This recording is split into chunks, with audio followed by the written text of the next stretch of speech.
I want to confirm the fact that our WOUB people back there are actually pretty nice. You can't sit on that side. My name is Scott Chatsworth. I'm Dean of the College. For all of you that I've not had a chance to meet in person yet, I just wanted to welcome you to this alumni panel. I've just got a couple things to say, and then I'll turn it over to the people that are actually important for this. We feel so blessed to be able to have our alumni back this weekend, so all of you that are alums, please wave your hand. We really appreciate you all being back here. It really is a blessing to be able to have you back on campus, not just to have a good time with the BAR, but also chances like this where you can be in the same room with our current students and talk with them. We've already had some great opportunities of that happening over the weekend so far, and this will be another one, so we're really thankful for that. One thing that I should mention, if you've not had a chance to do so, the alumni, we are doing in our podcast studio out front the chance for you to go in and provide stories so that we can capture some oral history related to your time and experience at Ohio University. The times that those are going to be going on are today from up until 5 o'clock, and then tomorrow 10 o'clock until 4 o'clock. We will have some script students in there that will be ready to just have a discussion with you about what some of your memories are. We're excited to be able to capture those and to have those so that we can have them be part of our archive and use them for various purposes. So if you get a chance, we ask that you really go in there and do that. But most importantly, we hope that you all have a great time this weekend. We hope to see both past and current Bobcats at the game tomorrow, but also taking part in the other Black Alumni Reunion events and activities. So with that, I'm going to turn this over to Bob Stewart, Director of the E.W. Scripps School of Journalism. Thank you very much, Scott. I'd like to say thanks to Scott and to Aaron Roberts from the Scripps College office for helping support our symposium today. This is the last of 3 sessions in the Alvin Adams Symposium. Alvin Adams, if you're not familiar with this story, he graduated from the School of Journalism in 1959 before going on to a career as a journalist with the Chicago Defender first, and then Jet Magazine, and then going into PR for the balance of his career. So we have here Micah Fluellen, who is our moderator. I'll let him say more about himself in a moment, but he designed this, what do they call these things? Remember what those are called? Billboards? Yeah, billboard, that's up through this week in Columbus, so everybody in Columbus could see this, in honor of Alvin Adams, who was an activist and a journalist, and of course, a Bobcat, who grew up just down the road, graduated from Coolville High School, and was born in the Chester Hill village. I guess we could call that a nice village.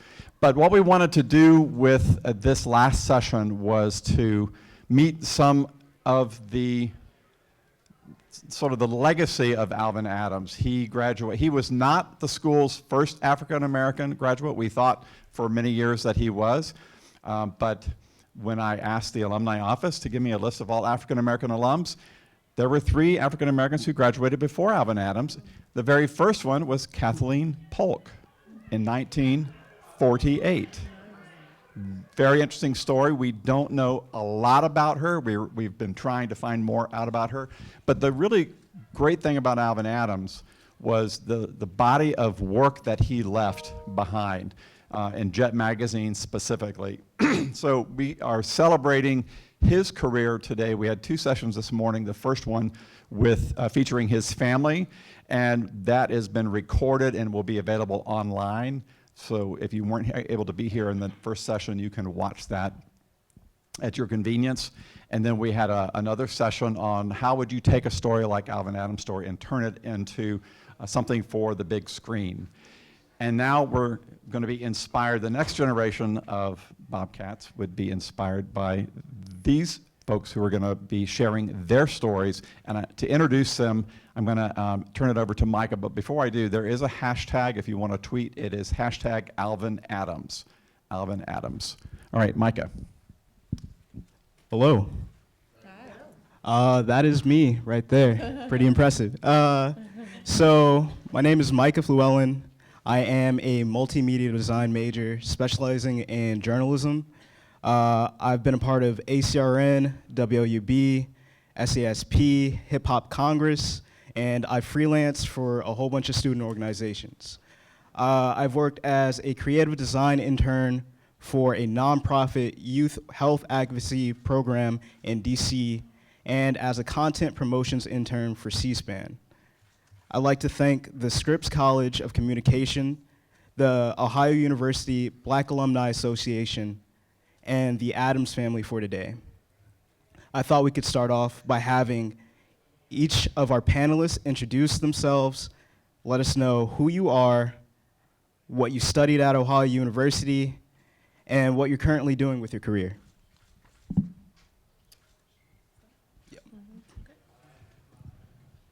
Hello, can everyone hear me?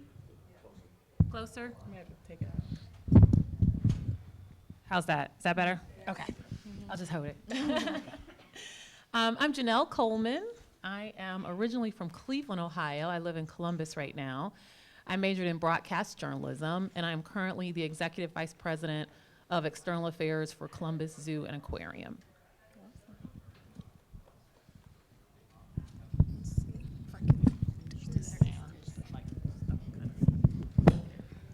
All right. Hello, my name is Ashley Ferguson. I am originally from Springfield, Ohio. I graduated from Ohio University in 2006. I was a magazine journalism major, and currently I'm a full-time content writer for a tech startup called Losant. Hi everyone, my name is Jennifer Moore. Can you guys hear me? Okay. My name is Jennifer Moore. I'm from Cincinnati, Ohio, and my major was broadcast news journalism. Here I graduated in 2007, and I'm currently an executive producer in Houston, Texas. Excuse me, we're going to do this because excuse me for interrupting, but Earl Hopkins. Yeah. Okay. All right. Hi, my name is Wrienne Mitchell. Originally, actually from Athens, Ohio. Currently residing in Cleveland, working for a company called Covia Corporations, materials mining. Work in the IT department. I'm a senior network engineer. At Ohio University, I studied, well, it was called Communication Systems Management at that point in time, but now it's Information and Telecommunication Systems, and I understand it's changing again. So, yeah, and I graduated in 2005. My name is Earl Hopkins. I'm a recent graduate of Ohio University's School of Journalism. I currently work as an education and family issues reporter for USA Today's Courier and Press in Evansville, Indiana. Columbus, Ohio native as well. So yeah, that's a little bit about me. All right, awesome. I have specific questions for all of you individually that you're all welcome to weigh in on, and then general questions from current students and professors at Ohio University. All right, Mrs. Coleman, you're the Executive Vice President of the External Affairs at the Columbus Zoo. You've held several leadership positions, organizations all over Ohio, and achieved countless amounts of accomplishments throughout your life. Could you tell us when you developed a sense of professional security? Thank you for saying I have countless number of accomplishments. We gotta hype each other up. When did I gain professional security? I actually think it was through my internships. I'm a first-generation college student, so came from a working-class family in Cleveland. Did not have a lot of people in my family graduate from college. None in my immediate family, but even in my extended family. So I didn't have a lot of professional experience. I didn't have a lot of sense of what it was like to be in a professional environment or in an office.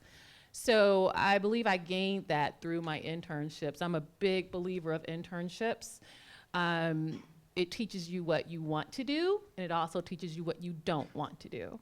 And so any group of students I talk to, I really encourage you all to have as many internship experiences as possible. It really helps build your confidence, and it helps build that muscle around professionalism. Fantastic. For anybody else on the panel, when did you gain your sense of just like professional security, or are you still working towards it? When I signed a contract. I'm like, oh, I got a job. So that was it. All right. Ms. Ferguson, I myself have benefited from the encouragement from my community, friends, family, professors, etc.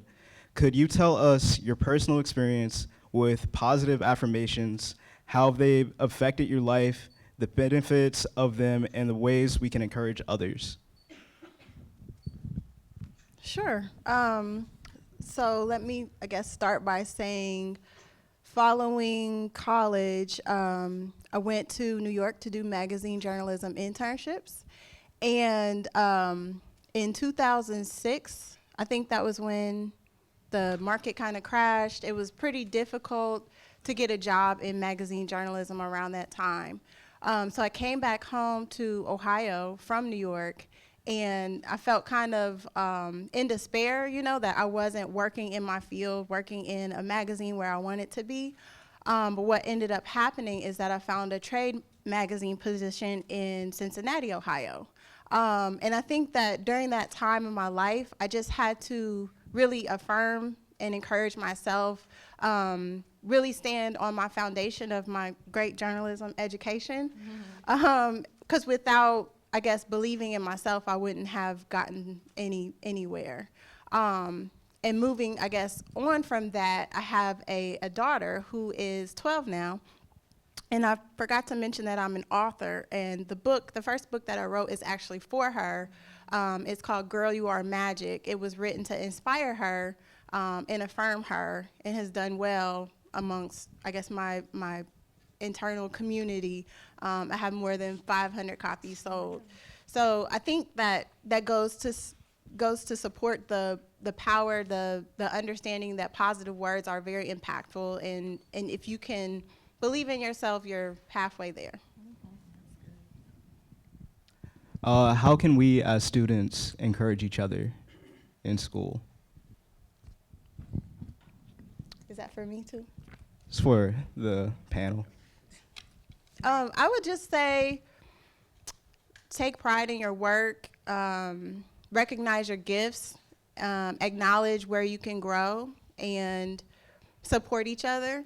I think that I've done as well as I've done because I've had a great circle of friends and loved ones just rooting me on along the way. So find your tribe and love them hard. That's good. All right. Ms. Moore, you're a Emmy-winning executive producer. You've launched newscasts in Houston, Texas. You help your former employees at WLWT in Cincinnati bring their ratings up to first place. You're a current member of the National Black Association of Journalists and Alpha Kappa Alpha sorority. While at OU, you were also the president of the Delta Phi chapter and the secretary for the Black Communication Caucus. Could you talk to us about your time serving for these student and community organizations and how they've helped your career? Yes, thank you for that. So that was really big in my growth as a journalist as well as just as a person. Ohio University, you know, we always joke that like we're in the middle of nowhere, but there's a wealth of resources here. So I was able to grow not only as a journalist, but as a leader with my sorority, as well as with different organizations that I was in. So, you know, a lot of times people are like, well, I'm in this major and I'm going to this class and that's all. No, you have to do more than that. You have WOUB here. Like, it always cracked me up, journalism majors who did not step foot in WOUB unless they were forced to.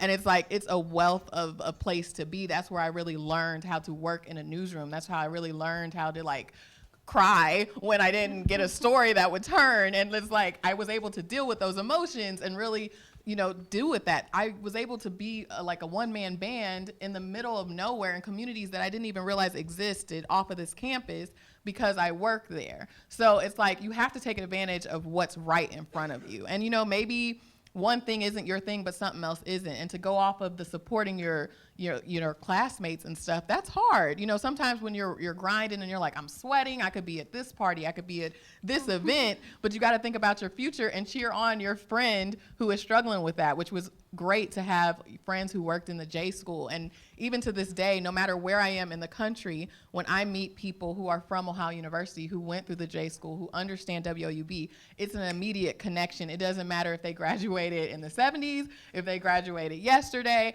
it's because we understand that experience and that grind. And that's truly helped me as I have progressed in my career, and you have your ups and downs, but before I left this campus, I understood what it was like to be in a newsroom, which is not easy. It's very aggressive, it's very competitive, but I was able to take advantage of that by being here.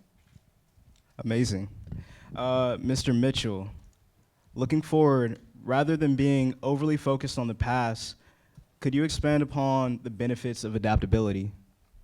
Yeah, so it's important to keep focus, obviously, because if you don't keep focus, you're never going to finish what's right in front of you. But after you get out into the working world, you're going to come to some realizations. Some of the stuff that you thought you were into, you're not necessarily going to be into as much as you thought you were. Life situations changes. And we have one parent up here. I'm also a parent. When kids come around, you have to adapt. You have to. There's really no way around it. And if you don't, you're going to put yourself into a rut. You're going to get down, and you're only going to eat yourself alive. Basically, is what it boils down to. So you have to be cognizant of what's going on around you. You have to be cognizant of your personal feelings, what you're thinking about doing, where you want to go, and be adaptable as you do it. And it's important on multiple levels because, honestly, not a shameless plug for NPR, but if you listen to some of the programs that come on the weekends, you'll hear the stories about some of the most well-known entrepreneurs in our country today. Five Guys. The guy who started that chain, I believe, was kind of a mediocre sales rep, and he ended up just starting a restaurant with his family. And that spiraled into the national chain that everybody knows and loves now. So you kind of have to be adaptable in that sense that, hey, if something's not working out for you, that's not the end of the world. You can always shift your direction. You can always pivot. You can always take a slight detour. There's not just one fixed goal that you have to reach. There are plenty of goals out there. Each of them will be rewarding and fulfilling. But if you get too fixated on one goal and you don't make it to that goal, you're gonna end up hurting yourself. So that's pretty much what I've got. All right, powerful words. Mr. Hopkins, you are a recent graduate from the School of Journalism. How was your transition from school life to your professional one? What were some of the things that you did and the opportunities you took advantage of in order for you to achieve success outside of college? And what advice do you have for upperclassmen in the School of Communication who will be in your position in a couple of years? That's loaded. I would say, for the most part, I'm still trying to figure it out. I think that happens with a lot of professionals, regardless of their tenure. Like, it's always a transitional period that you have to go through. But I think obviously for me and a lot of the people in this room, like, that are approaching graduation, it's just a scary thought of you graduating and transitioning in itself. So you just got to embrace that, number one. And then once you do, it's going to be hard. Like, I'm only 2 weeks into my professional media career, so I mean, I can only say so much. But I think just the thought of doing it was scary for me, because unlike a lot of people on this panel, I didn't really have that much newsroom experience. I had a lot of magazine freelance experience.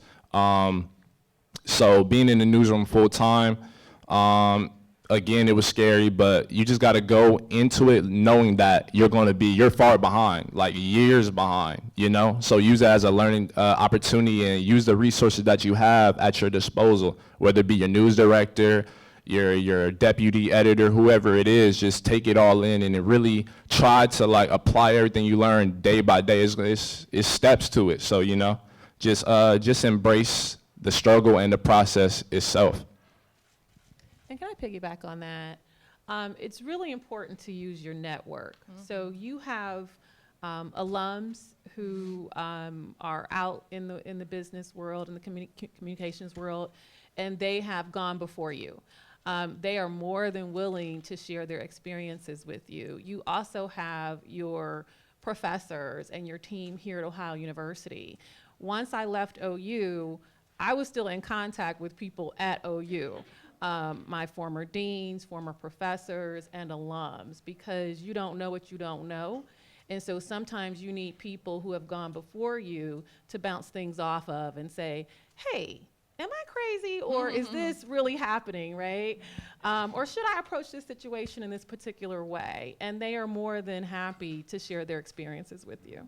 Yeah, no, I think that's a great point, and kind of piggybacking off of a question earlier, you will find in your professional career that there are people who cheer you on, and when it is time for you to transition from one position to another position, leaving your organization is tough.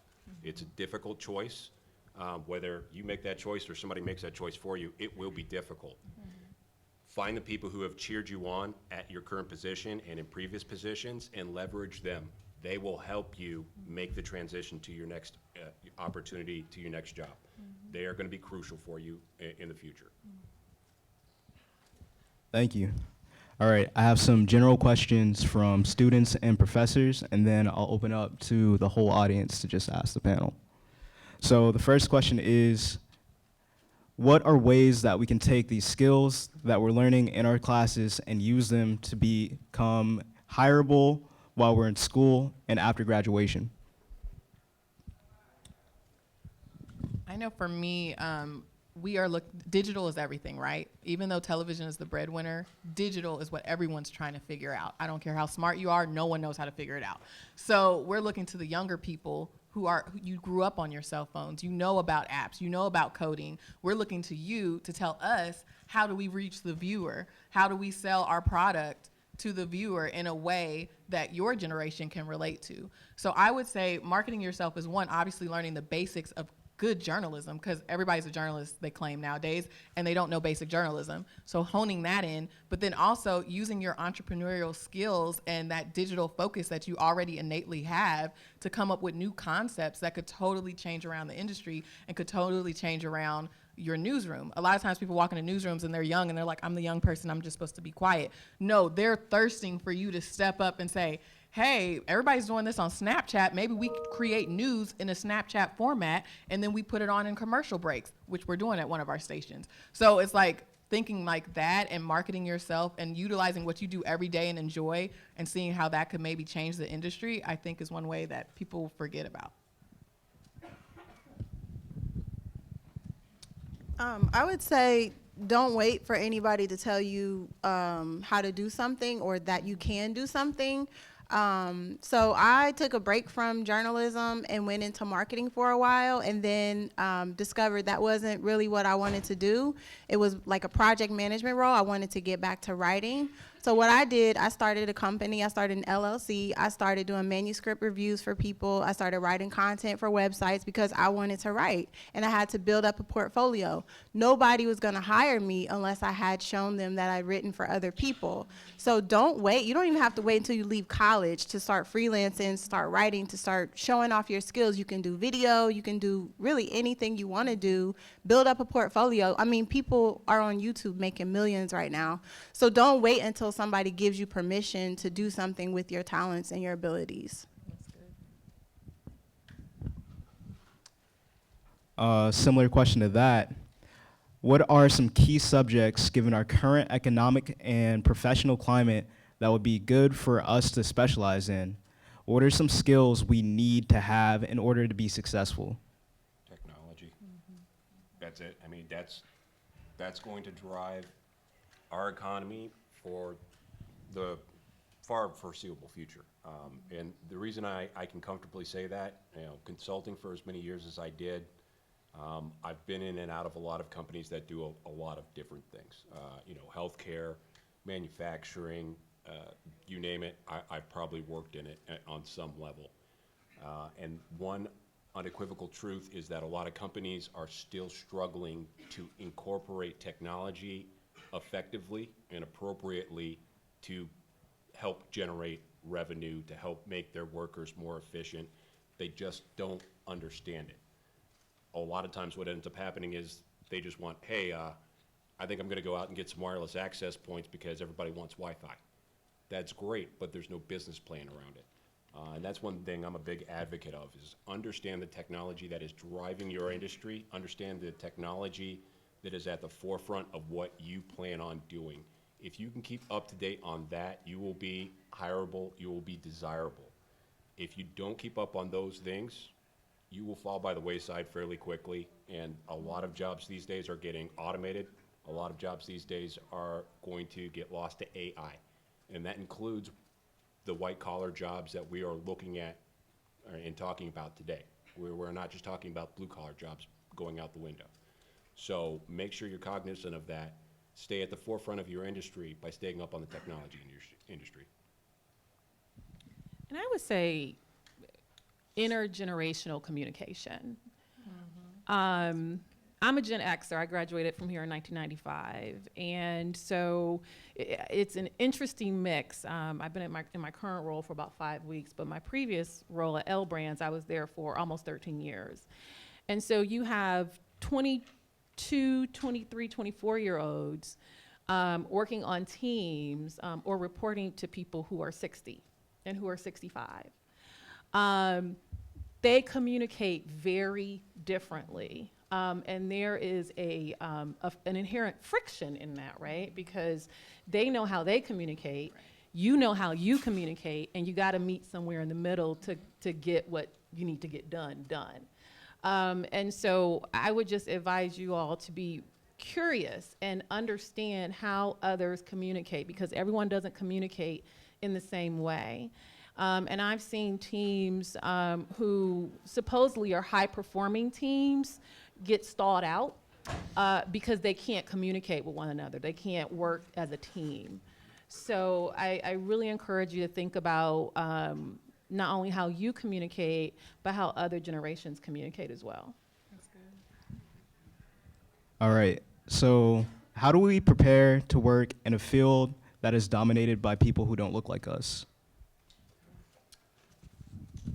I think that's what's the beauty in it, in that that's why your voice needs to be there, because you offer a perspective and an opinion that is not there, right? And so while it may come off intimidating at first, you're a voice that's needed, that maybe in the newsroom of maybe 30 to 60 people, there may be a story that we do or something that we decide, a decision we make, and it doesn't cross anyone's mind that A, that might be offensive to a certain group of people, or B, that may not be right. And that's when you get to step up and step into your leadership and say, hey, as this person, this is why we shouldn't do it. And I've done it every step of the way in my career, and I really attribute that to my success because I've never bit my tongue. I've always went about it in a very respectful way. Obviously, when I'm talking to my news directors or whatever, like, hey, can I talk to you real quick? We were about to report this, but I want to just let you know that X, Y, and Z. And they have always been so appreciative because they're like, I didn't even think of that. Thank you for saying something. And so sometimes there's always people who are like, oh, I don't want to work in a space where there's not people like me. Well, you should work there so that you can make a difference, and then you can help other people who look like you come as well. So That's good. So starting down the line, I would like you all to ask or answer this question. What's some of the best advice you've been given by one of your mentors in the past? Yeah, I can start.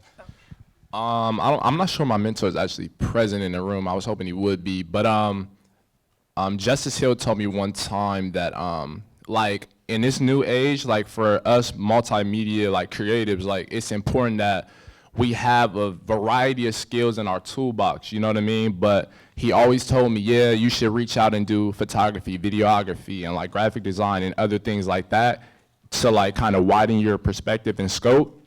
But you should always master something, like find that passion and master it and kill it and make sure like you're the best you can be in that like set, you know, like discipline. And I ran with it. And as of now, I'm like getting my start as a writer and a reporter. So that's probably the biggest and most important thing I probably received in my 4 years at OU. So I have several. I won't give you all of them. The two that popped into my head, the first one was give people grace. You never know what people are going through. And you know, that saying about, oh, you know, keep your baggage at home, people don't.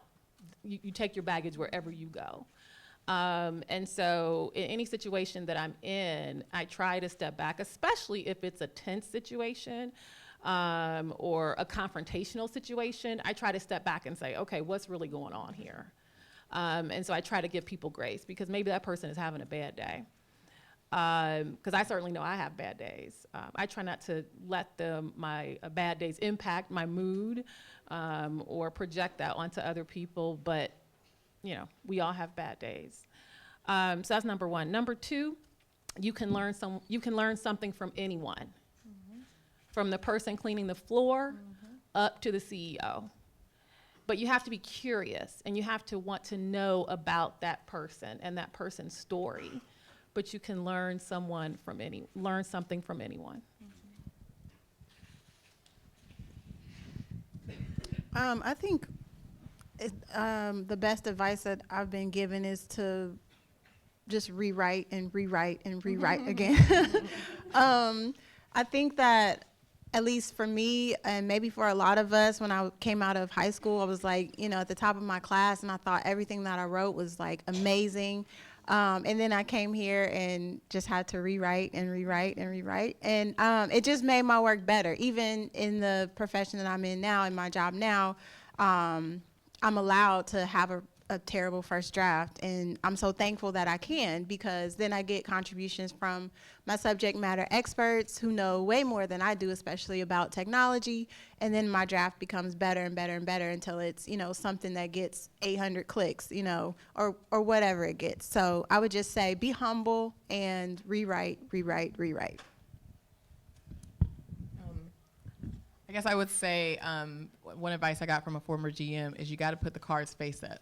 And a lot of times in the newsroom, it's always like, I wish they would like do this. I wish they would do that. And no one ever talks to each other because they want to avoid confrontation. And all you got to do is be like, hey, can you try to get your script in about like 30 minutes earlier or something? You know, like, and just talk to people.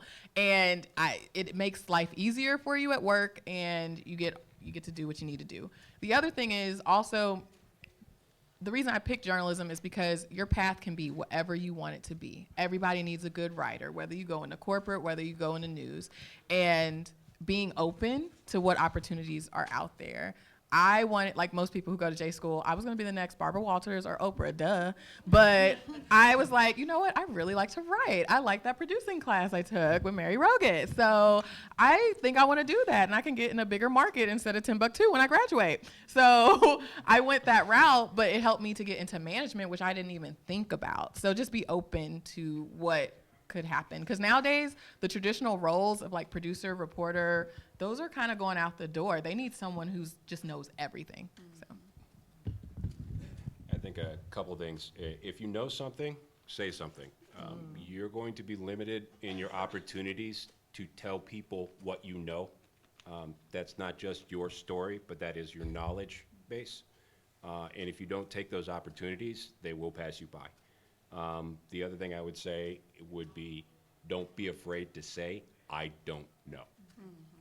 And that's a very important one, because once you get to a certain age, or at least for me, I've started to notice who actually does know things and who doesn't, and who's feeding me a line, basically, is what it went down to. And the people who constantly feed people lines, you see where their careers go, and it's usually not in a positive direction. Eventually, you will find somebody smarter than you.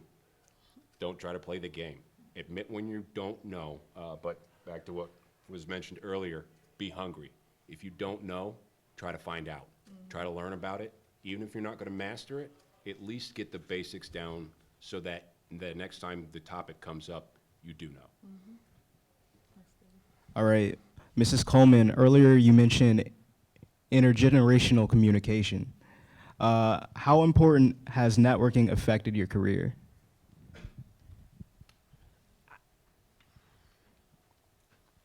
I would have a career without networking, but it would not be the career I have today.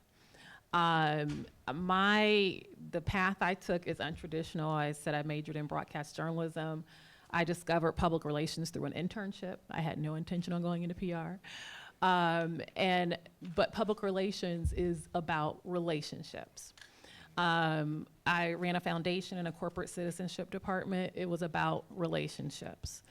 What I'm doing right now is about relationships, building partnerships, building networks, getting things done for an organization and for the community. So I can't stress how important relationships are, having the ability to build relationships and maintain relationships. And I like to use the word relationships versus networking, because I think a lot of people think of networking as going into a room and, well, I don't know if you guys do business cards now, but, but passing out information, trading information, and then that's it. I would not have been able to raise a single dollar in the nonprofit roles that I had if I had not followed up on leads, if I had not followed up on people who had an interest in the mission that I was trying to fundraise for. And so you have to build the relationships, but then you also have to maintain those relationships and nurture those relationships, especially if you need to call on those people later on. You never know where people will end up in life. Be nice to everyone. All right. I have a few more general questions, and then I'll open it up to the audience. Mr. Mitchell, technology has always been a key tool for us to be able to communicate. However, there has been a paradigm shift in tech. How do we prepare ourselves for the constant change in technology, and how have you been affected? Well, that's a good one. So, being at the forefront and actually dealing with the technology hands-on, I can tell you it affects me more than it affects any of you. And that's just a fact of life. I'm the one implementing the bleeding edge before you get to work on what's been implemented. So it's a challenge. It's definitely a challenge in my industry. You have to continuously get certifications. You have to stay up to date on technology. You're constantly going back to classes. If you think you are done learning, you are wrong. This is not unique to IT. But when it comes to technology, there's really not one thing I can tell you to do that's going to help you keep up to date on the technology. Because the minute I tell you something else is going to come out and take its place. And that's just a fact of life. There's no way around it at this point.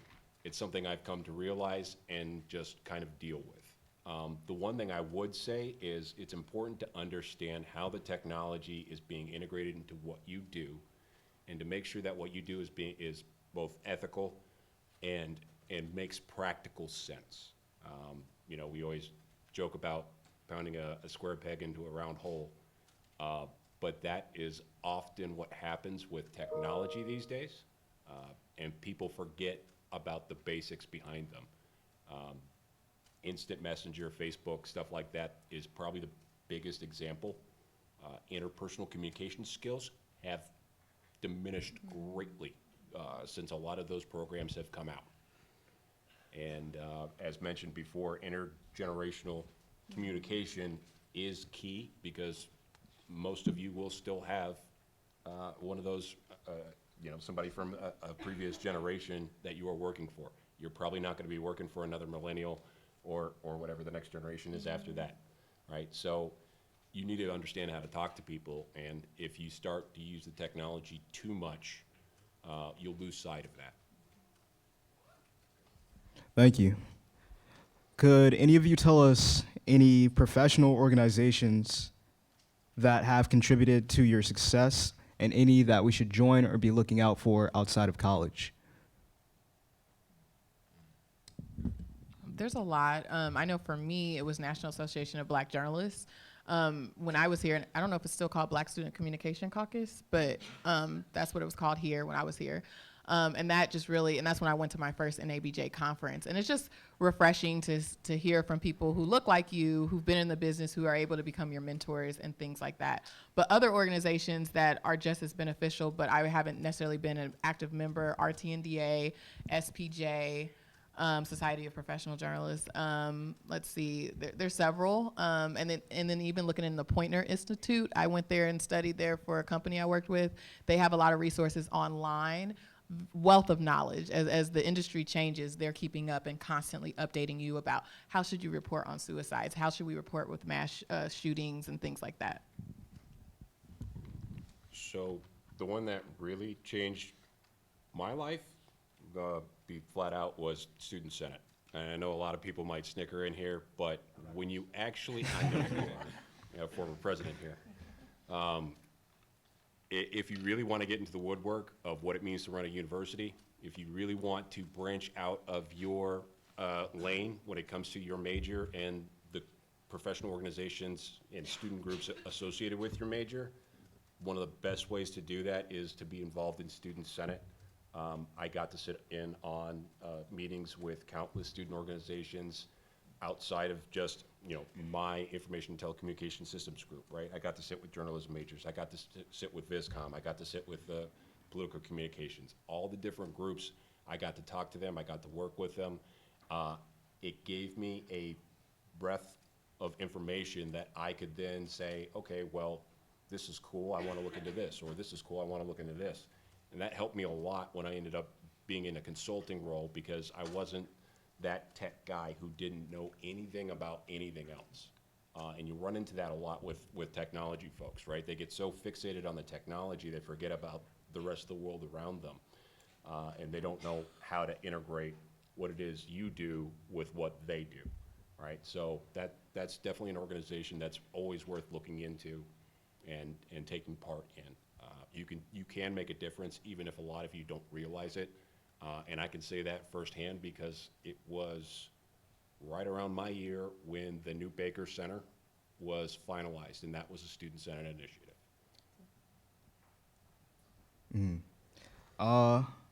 I may be getting ahead of myself, but how do I negotiate for a salary increase when I feel like I'm deserving? I feel like money is a subject that's kind of danced around. How do we talk about money? So, Are we learning right now? I'll take this one. So I hate to tell you guys this, no one cares how you feel. Right? They want to know, and you need to be able to show how you have produced. And not just doing your job, because you're there to do your job. How have you taken something to the next level? How have you unlocked a new technology? Have you broken a story that no one had? What is that kind of, that thing, that differentiator that sets you apart? Those are the conversations that you need to be ready to have, and you need to have evidence of that when you have that conversation to go in and negotiate. It can't be, well, Susie, who's sitting next to me, I overheard her on the phone telling her girlfriend that she makes $38,000 or $58,000 or whatever it is, and we have the same job, and so I should make that much. Do you know everything else that she said in that conversation before she told her salary, right? So make sure you have your story together, make sure you have your evidence, and make sure you have something that sets you apart so that when you go in there, they can't deny you, and they can't walk you back.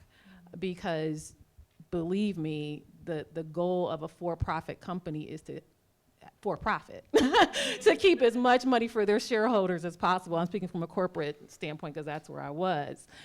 Is to have as much money possible for their shareholders. So that's my advice. For me, just know you're not going to make as much money as you think you're supposed to, especially when you first get in, but there's light at the end of the tunnel. Most companies, and this is changing, most companies will lowball you, right? They'll say, we have this amount of money that we can give this person. Let's just give them, let's say, we have up to $40,000 to give them, but we'll tell them we'll give them the job for $38,000. It's up to you to say, okay, that's good. Could I get 40? And that's all you have to say is like, hey, I like that offer, but can I get 40? And guess what? All they can say is yes or no. A lot of times people are like, oh, I'm so lucky to even have a job. I shouldn't even say anything. The other thing is, once you have the job and you want to renegotiate your contract, one thing I struggled with is I got a great job in Cincinnati because I interned in Cincinnati, so I was able to work at WCPO. But because I got a job as a college student right out of college, I wasn't making that much money. So I stayed there 7 years, But I had to have like a moment with my GM, like, you guys are giving me increases based off of that small sum you gave me when I first came as a college student.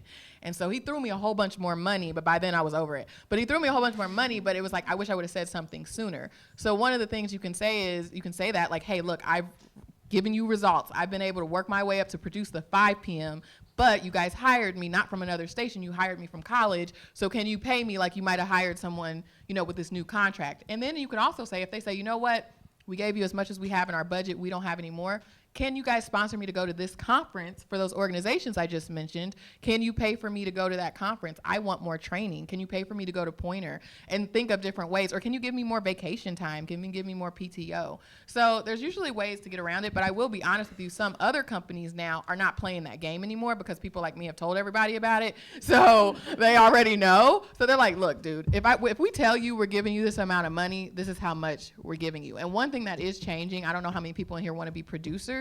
Producers and television is where it's at. If you want to move around from different cities, if you want to really grow, everybody needs producers because everybody else wants to be on TV, And I'm always begging for some good. And if you're a good producer, if you're just a regular producer, you'll be straight. But if you're a good producer, you can go wherever, go straight up, right? You can go wherever you want to go and live a good life. And it's great. But a lot of people are so stuck in just like wanting to be on air. So like look at those different opportunities, really try to figure out what a producer is if you're interested. But those are things that are out there too. So, kind of piggybacking off of that, benefits. It's not all about the bottom dollar. And for a high-level example, I mean, I know I'm a parent, and a lot of you probably aren't parents in here, but when you start to have to deal with not only your health care, but your child's health care, it changes the paradigm completely. Me paying for health care for me and my son is approximately $200 a month. That is exceptional. Right?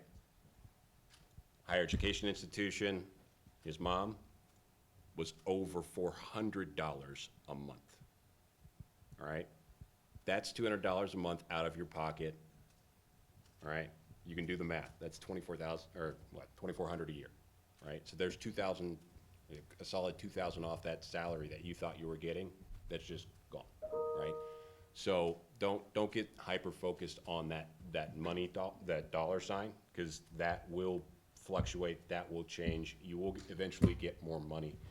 If the place you're working for isn't giving you good benefits, you'll start to feel that in the long run a lot quicker than you will not a good raise, basically what it boils down to. But the one thing I can say about negotiating, if you don't have a backup plan, don't push too hard. All right? If you do have a backup plan, be prepared to walk if you have to. I had to do that out of my first job. And once again, this is not one of those things where it's a comfortable situation. I knew what I was supposed to be making. My mother was actually a compensation analyst. So I had some decent numbers that I knew what I should be making. I knew why I should be making it. And when I brought this up, they just said, no. Well, when I was prepared, I did walk, and I walked into a position making $20,000 more. So you have to be willing to, if you know your worth and you know you are worth that much, there is probably somebody in the industry who is willing to pay you that much. But you have to be, you can't be afraid to walk away from a negotiation, otherwise they've got you fixed. And to piggyback off of that, do your research about like how much you're supposed to get. A lot of times people are like, I want to make this amount of money. Well, maybe you picked a career that you don't make that much when you first get out of college. So, yeah. All right, thank you. Mr. Hopkins, how's your experience been being a younger individual in a professional workspace? Again, what I like referenced to earlier, like for me, it's just I'm just taking everything in. I'm just learning again day by day. The inner workings of the journalism industry.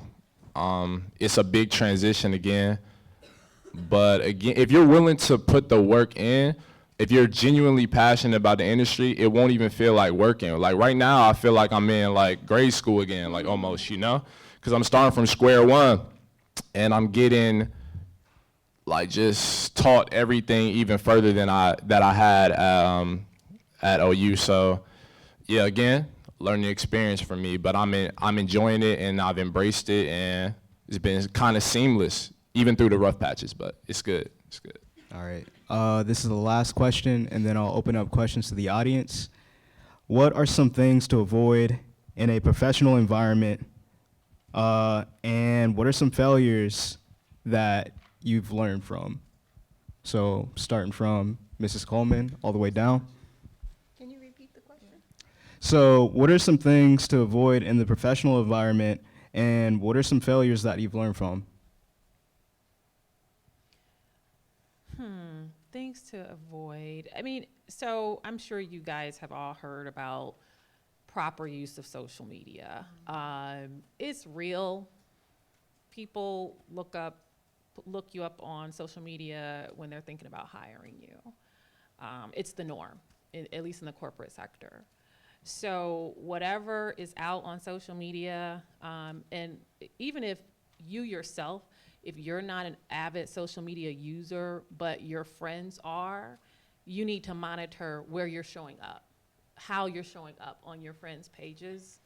And you know, if it's something out there, tell them to take it down, but just be mindful of that because it's real. I know people who have gotten fired, quite frankly, in very established roles within a company because of what came out on social media.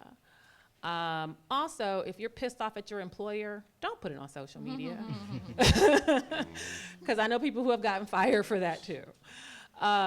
So that's one. And then what was the second question? What are some failures you've learned from? Failures. I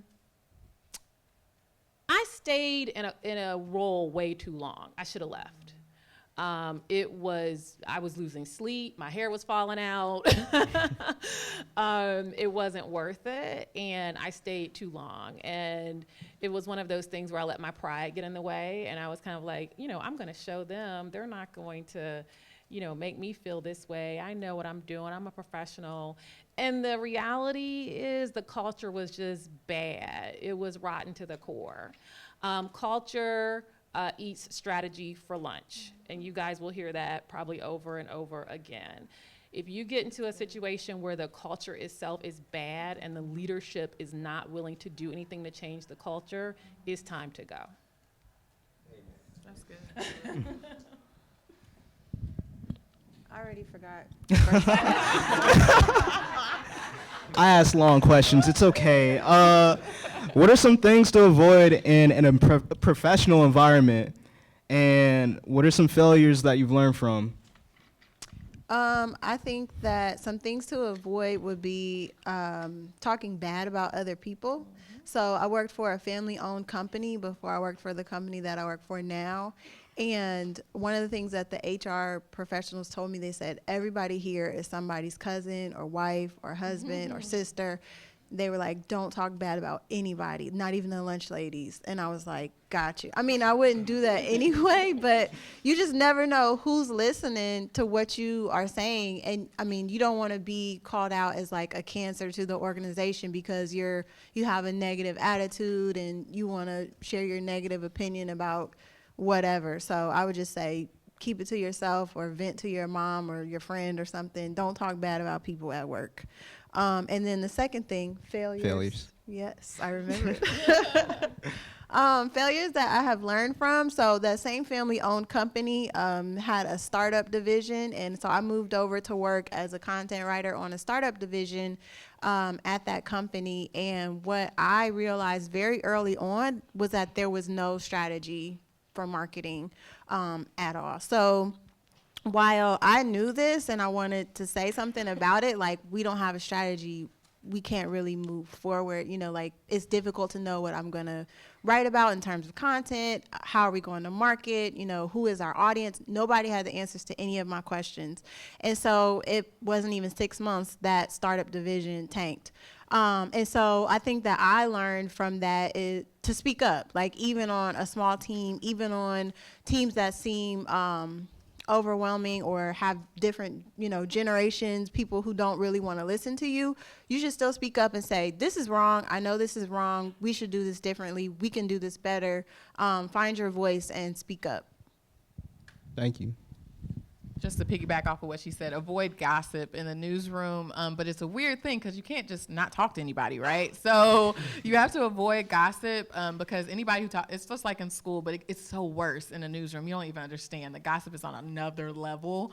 So avoid it, but at the same time, you do want to be in the know. So just be smart about what you do because like sometimes you won't even know that somebody's about to quit or be moved to a different show unless someone's telling you. So you have to still try to be in the know, but avoid the gossip because it will come back and it will bite you in the butt.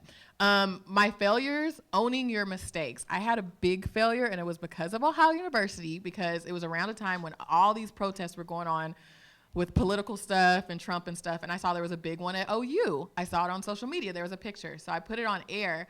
I didn't look close enough and saw that it said F Trump on it. You can't put curse words on TV. But it was, you know, and so what I did I immediately took it down and I immediately told my news director. I immediately told my general manager. Now, if I hadn't, I could have got fired. And I'm willing to share that because you guys are going to run into stuff like that, especially with social media. You have to overanalyze. When you have a protest, you have to overanalyze. The FCC will protect you if it's live, usually. But if it's like a recording or a picture or whatever, like I should have looked at it more closely. I thought I did, but when it's a big old giant crowd, I didn't see it. And so that protected me. That was one of my biggest failures, but I'm so thankful that I owned it, and I always own my mistakes in the newsroom, own it, learn from it, and move on, because my news director, my GM, they were like, thank you for saying something. Because it would have been 10 times worse if we got it. And we didn't get any emails, we didn't get any FCC reports, we didn't get any complaints, luckily. But if a viewer would have emailed that, and that would have been the first time my news director heard or saw anything about it, they would have looked at me like I was crazy. So hopefully you learn from that.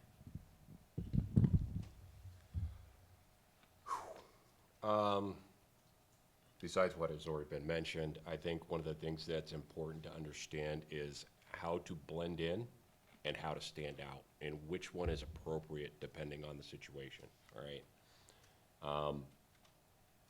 I've seen a lot of people who have probably a lot of good potential be shown the door, even at just the interview process, because they stood out improperly dressed, too flamboyant, things of that nature. It can be a problem. It can rub people the wrong way. It sends the wrong message. At the same time, you can't be completely bland. You can't be unnoticed. Otherwise, you're not going to go anywhere in your career. So it's important to find that balance, right? Know when to speak up, know when to stand out, know when you can do something that's a little bit different from everybody else, and that becomes professionally acceptable. Know those things that cross the line in terms of your dress, your appearance, your demeanor, your attitude. I think a lot of that's already been mentioned. So that would probably be a big thing, because that, especially early on in your career, those are the things that you're going to get judged on as much as anything else, because you don't have that portfolio for them to go off of from a professional experience standpoint. And similar to most of the other folks on the panel, biggest failure, sticking around too long. Understand the culture of the environment you're in. If it's bad, it's time to get out. Being in the business world, and especially the technology consulting world, that's difficult sometimes, because you got a lot of different attitudes, a lot of different players, and you don't have a full picture of everything. But at my second job, actually the one I went to after leaving the first one on purpose, the second one, I actually got downsized. So, and that's a difficult thing to go through, I'll be quite honest. You're not fired, they just do not have enough money to pay for you to be there anymore. I had plenty of other opportunities that I did not look at because I was too comfortable, or at least I thought I was too comfortable. But the truth is looking back, the culture had gotten bad, especially when the company started going downhill. There was a lot of jockeying for position. There was a lot of, backhanded people undermining you, doing all sorts of stuff, right? You got to watch out for that. That one burned me pretty bad, and I sat unemployed for a little while because I didn't take advantage of potential opportunities that I had come up before then and got out in time. Ego. Like, you should know your worth 100%, but regardless of your tenure and like your experience and your field of choice, there's always an opportunity for you to grow and expand. Even through, a lot of you all are gonna come out of OU, graduate, and think that you all got it figured out. I was one of those, because I had great mentors, professors that were at the school and at my disposal. Anytime I needed to contact them, they would be there for me and help me out. But yeah, you're gonna get chewed out if you think you're just, hot stuff, coming out of college. A lot of people get like that, and a lot of people aren't able to sustain that momentum. So leave your ego at the door and just embrace it and use it as a educational type of experience. You know what I mean? I think one of the failures that I possibly had probably was my ego, to be honest. Ironic I just brought that up. But I think, I was one of those people that thought, I work for this magazine, this organization, I was president of this, blah, blah, blah. Yeah, everybody has that type of experience, and everybody in their own right feels that they're superstars coming out of whatever university or publication they're coming from. So again, just know that you can grow, know that you can expand, and that you don't know everything, because you don't. So yeah. Thank you.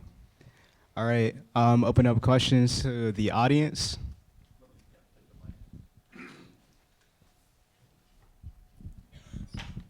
Hi, this is not a question. This is just a thank you to the panel. There was not a wasted word. And I hope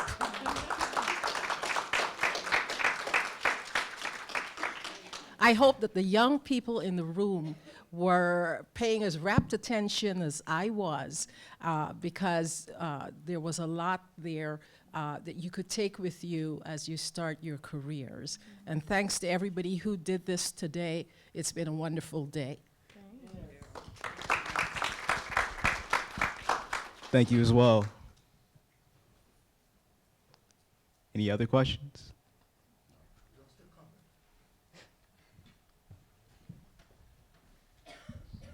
So what do you think is your biggest accomplishment in your career? What are you most proud of?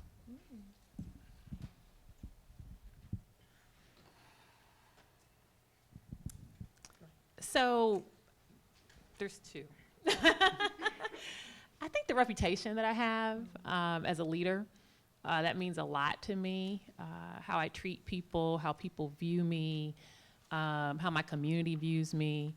So that's number one. Number two would be a campaign that I started when I was at L Brands about 11 years ago called Pelotanya. Has anyone heard of Pelotanya? Good, good, good.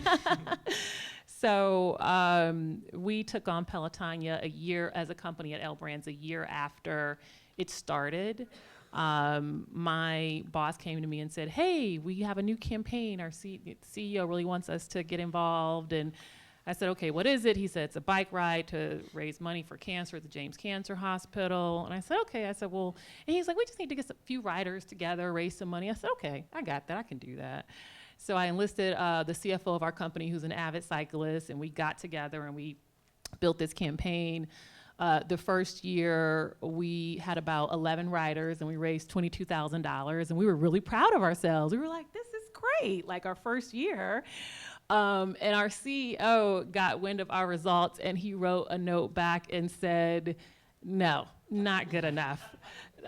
When we lead, we lead. We are a leader in this community, and I want us to raise a significant amount of money from our associates and their friends and family. So 11 years later, we raised about $9 million and had about 1,800 riders. So I'm very proud of that, not just because of the results, but the amount of money that went directly to cancer research to help save the lives of those struggling with cancer.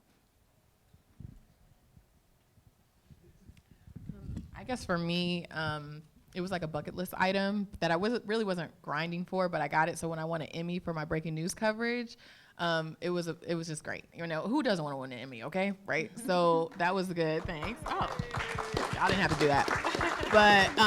But also, I'm most proud of as a leader, I don't want to lead, and then when I leave, my newsroom, my producers and reporters can't function, right? I think that's a bad sign of a leader. And so I'm proud of that. I'm able to say people I've trained as producers have gone on to produce other places, produce other shows. Like I tell my producers, I love you, but I want you to go. Like I want you to go somewhere if you want to. I want you to go on into, I'm always asking my best producers, do you want to do management? You want to be a manager? They're like, no, get away from me, weirdo. And I'm like, okay, because some people don't want to be managers. So that is what I'm so proud of, because there's a lot of people who get in the industry who are just like, I want to know everything. And we are, like that. To be in the industry, you want to know everything. But a true leader is somebody who can teach people to grow. And so I'm proud of that.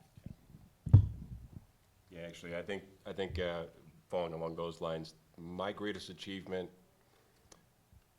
you hate to brag about it, but when you get a chance to mentor somebody and you see them reach the potential that they had, there's no greater feeling. And then when the recognition comes back, it makes you feel that much better. I had a young guy come into our organization. I mentored him through a lot of wireless work that I was currently doing at the time. He caught on to that. He caught on to more. Definitely one of those bright, talented individuals that I look at him and I'm like, you're smarter than I am, even though I'm in charge at this point, right? And you can't be afraid of that. Well, a long story short is he came in as a associate, so he wasn't making that much money. He was looking for another opportunity. He found another opportunity. And I made sure that, the guy who was working with him or working at, or the hiring manager knew this kid's worth.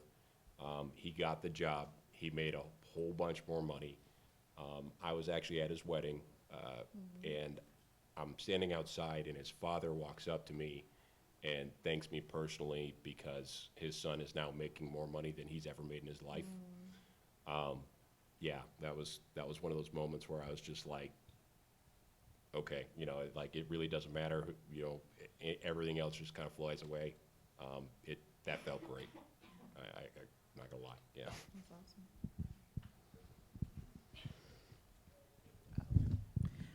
I would say for me, my greatest accomplishment was self-publishing my first book. And it wasn't enough to just, publish, get it printed, and then sell it to friends and family.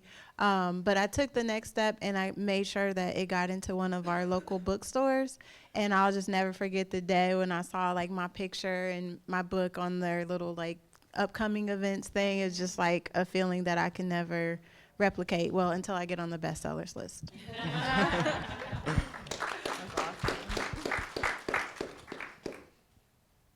Earl? I would say, like some of the panelists mentioned, I would say my reputation. So I felt like my leadership experience here was worthwhile, and I feel like I have the capabilities to mentor others that are still currently at the school and plan to or are graduating and are coming out into the field just as I am now. So just for them to be able to contact me, knowing that they can at any point in time, is something I'm really proud of at this moment. And landing my first job was pretty cool too. But thank you. But the standard is still there, so I don't feel like I've done anything spectacular yet, but that's my aim. So.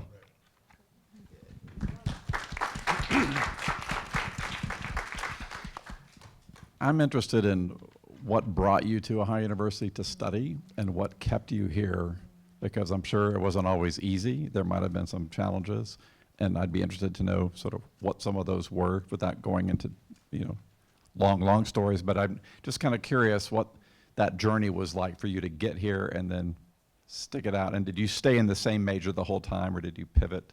I know that Janelle changed a little bit along the way. Stayed in the same major, but did not become a broadcast news reporter. Mine was actually kind of simple. My high school English teacher, when I was kicking around deciding what I was going to major in, I had landed on journalism, but I had landed on print journalism. Mr. Jablonski, Euclid High School. Anyone went to Euclid? No? Okay. So I was talking to him about it, and he said, you should be on TV. And I said, really? And he was like, yeah, you should be on TV. Had never thought about being on television. And quite frankly, growing up, there weren't a lot of people who looked like me that were anchors, right? Or even field reporters. And so I said, okay, I'll go on TV. And so that's how I majored in broadcast journalism. And then I went to the library and I said, okay, who has the best journalism programs? And I opened a book. And the first one was, I think it was maybe USC, obviously in California. And number 2 was the E.W. Scripps School of Journalism at Ohio University. And I had already had the conversation with my mother that I was not going to school out of state. We could not afford that. And so I showed up to OU sight unseen. I never even did a college visit. So my first day on campus was my first day of classes. And I loved it. It was a great experience for me. It was far enough from Cleveland that people weren't going to be popping up, but it was close enough for me to get home. And my freshman year, I got into my journalism classes. I mean, I was taking real journalism classes where my friends at other schools were still taking up, I mean, I had my prereqs, but I was taking things that I knew were building toward my major. And the community just embraced me. It was very easy to acclimate. It was very easy to fit in. I got a job. I worked my way through all 4 years. I was an RA. I was in WOUB. I wrote for the Post for a minute. I was in Black Student Communications Caucus. I pledged Delta, Sigma Theta. I mean, right? And so I was involved, and it was easy to get involved, and I liked that. And so I had this community sort of wrap their arms around me, and it wasn't easy. I mean, I think I said first generation Pell Grant, worked my way through college. I had to sit out a quarter because I didn't have enough money to buy books. But those things, I think, really built character, and I was committed to staying at OU because I knew what I had. I knew the value of my journalism degree when I stepped foot on campus because I had already done the research. So that's what kept me here. Do you want us all to answer that? Yes, please. I really love to write, and I didn't know what to do with it. I remember my dad asking me, like, well, what are you going to do when you graduate high school? And I'm like, I'm just going to write, and I'm going to change lives, and I'm going to, change the world. And he was like, no, but what are you going to do? How are you going to eat? I was like, oh. And so my English teacher in high school recommended journalism. And so I started with the school newspaper there, and then started looking at journalism programs. I really wanted to go to a HBCU, and I actually went to visit Hampton University, and what they said was, well, we modeled our program after Ohio University's, and I was like, why would I go to the model and not the real thing? And so I started looking seriously at Ohio University. I came to the high school journalism program, and then I came to another summer program, and I just kind of started this whole love affair. I went to Lynx and came to OU, and kind of like Janelle said, it was easy to get in. I was embraced. I think Dee Dee Rife, she was a dean here. She just, I don't know, she just adopted me. She's like, oh, we have this money. Do you need money? And I'm like, yes, I need money for school. So I have my books paid for. It was amazing. And then, like Janelle said, I started taking classes early, and I didn't want to move. I didn't want to change from magazine journalism, and I stayed in the whole time.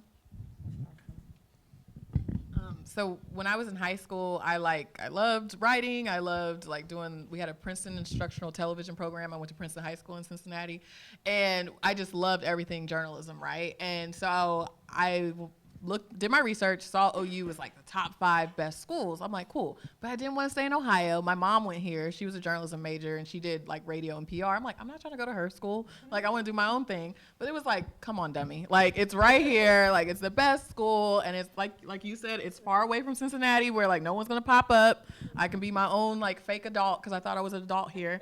And so it was great. But then once I was here, like I went through the Hours program, if Hours still does that, where they have high school students come, minority high school students, went through Lynx, got really involved. And I just love OU because it's like a family, right? It's just everybody, it doesn't matter who you are, like all my friends, anybody, like I said, anybody I meet who went to OU, we're like, yes, Athens. Like, you know, I hate when I go, now that I'm in Houston, like OU means Oklahoma. I'm like, who cares about Oklahoma? But, you know, like I loved OU and I just love the family. And I love that it was hard. Like I remember freshman year, all of us are like freaking out over the grammar class, right? We were like, oh my God, this is the first journalism class we're gonna take. And if we don't take this, if we don't pass that grammar, Dr. Drew, the grammarian, like, you know, what are we gonna do? Like, we're gonna fail. Like, it was such a big deal and it was so hard. The fact that this program is so selective and it was like always drilled in me, like you got to get in before you come to OU, because you can try to get in once you get in OU, but it's going to be 10 times harder. And I had friends who were like that, who were fighting to get in, and some of them did.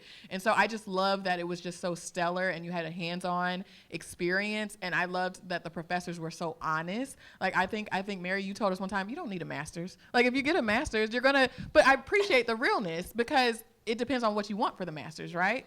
Like you don't really need, especially like you're gonna learn the same things, and do you wanna teach or do you wanna actually do? And I appreciated that, because I had friends who went to other colleges where their professors told them to get a master's in journalism, which they didn't need. And they didn't realize that until after they spent all that money. And just little things like that, and just being honest about the field. Sorry to ramble, but it was just really good. Well, we've heard all these exceptional stories, and then I'm like, I was a townie. Kind of expected. So I did tell a story, ended up being the spotlight. My dad was actually a football coach here, and my senior year in high school, he ended up getting a job at Wake Forest University. So obviously, being a kid of a university employee, I'm like, okay, well, I'll just follow the parents, right? Just hang out, see what's going on, figure out Wake Forest. So I applied, and I didn't hear anything. And it turned out the guy who had my application died. So I was already pretty much at that point slated to go to OU. So literally it was kind of a dumb luck situation. Not for him. No. Well, no, yeah. I wasn't ready for that story. At least for me, right? Obviously there's some people who didn't fare so well. Anyway, but I came to the university undecided. So I was, you know, one of those college students kind of searching for something. And this is why it was dumb luck for me, honestly, is that looking back at where I would have been had I gone to Wake Forest, and looking at where I ended up after I was at OU are two very strikingly different paths in life. I was kind of looking at computer stuff. I was thinking I was going to do computer science. I hate programming. That's so funny. I hate programming with a passion. C+, I think I took a Java class. That's not me. That's not the type of work I do now. And if I had gone to Wake Forest, that's exactly what their program was, basically, at that point in time. They didn't have anything that was even remotely close to the networking type of major that I graduated from here. So I would have been on a completely different path, and I'm thankful to a lot of people at OU, not only within that department, but just at large. There are a lot of people here who helped guide me, or would talk to me about, hey, here's this over here, maybe you should check this out. Here's this over here, you should check this out. There are a lot of people who are here just genuinely looking to help. And that's one thing that's always been part of the culture from the day I got here in, 1994? On through when I graduated in 2005. And it's never ceased to fail that there's always somebody around that I know that's like, hey, how's it going? They want to catch up. They want to make sure that you're doing all right. They want to make sure that you're still moving in a positive direction. And just because I was, a local and kind of became a fixture after a while, that didn't really matter. They do that for everybody. You just have to be willing to listen and learn. The reason why I was just, I chose OU and I stuck it out all 4 years is really just because of the community itself. Not only the university, like the community within the university, but I fell in love with kind of the Athens community.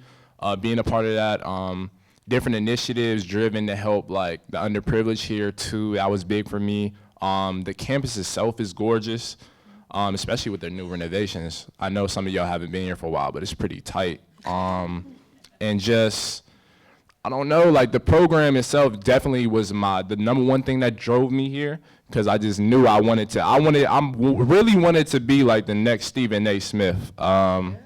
Unfortunately, I didn't get in the broadcast, but that's okay.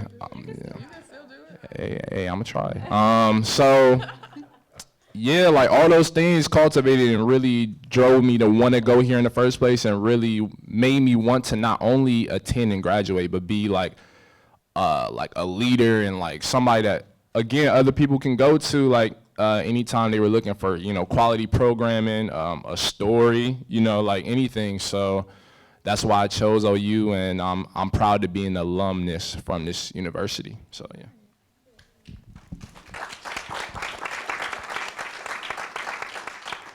Thank you for the word about the high school workshop. This coming year will be the 75th anniversary of the workshop. And I have a little video clip I want to show at the end, so don't everybody race out when the program's over. Thank you, Bob.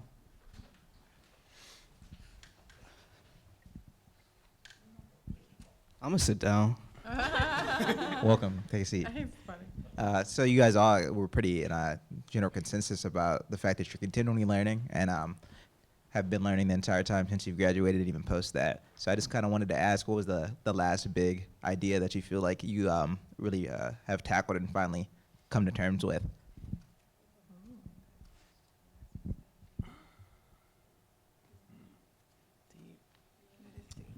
Okay, so I work for Tegna, and I don't know if you guys know about Tegna, but Tegna is a really big company that has a lot of news stations, and that some people like it and some people don't, but they're trying all kind of new, different, creative things. We're really big on innovation, and so what I've coined is break your news brain. So what's been hard for me is to break my news brain. Officials say that so-and-so, so-and-so. How about you just say, you know what, a lot of you guys are stressed about the story, and we are too. It's been hurting us. So the way we write, the conversational writing is very succinct, it's very to you. You know what I'm saying? And so I love it because it's refreshing, but I have to check myself all the time because we're programmed to write a certain way, to do a certain thing. And so having to change that, recently we did a story where a mother was caught stealing clothes with her 4 children. And at first you're like, how could a mom use her kids to steal clothes? But then we start talking in the newsroom, we don't know this mother's situation. And so we said on air, yes, this is a story, but we said afterwards, we don't know her situation. If you are struggling with clothes, United Way has resources for you. And so it's that type of touch the viewer that is different, that breaks your news brain. That's not hard, but because we're so programmed to write a certain way and the viewer's programmed to receive it a certain way, that's been like the biggest thing for me. So I kind of crossed over to the dark side because I'm a content writer for a company. But I just came from content marketing world in Cleveland. People were there from all over the world. So Portugal, South America, South Africa, everywhere in the United States. People came to Cleveland to learn from the Content Marketing Institute. And one of the things that stuck with me is search rules. So if you are going to write for an organization, or even if you have a business and you need to have a strategy to write for yourself, to be searchable, to be found, you have to do keyword research. You have to know search engine optimization. I think I said earlier, I just want to be a great writer and write great stuff and, change the world, change lives. No, right now I need to know search engine optimization. I need to know keyword strategies. All of that is real. I would say probably 70% of the sessions had something to do with SEO, keyword search, writing for Google, because it's now that companies are at the forefront of delivering information, we write for users and users drive the data. So I guess the biggest thing is data rules, search rules. So definitely learn about that and get on top of that.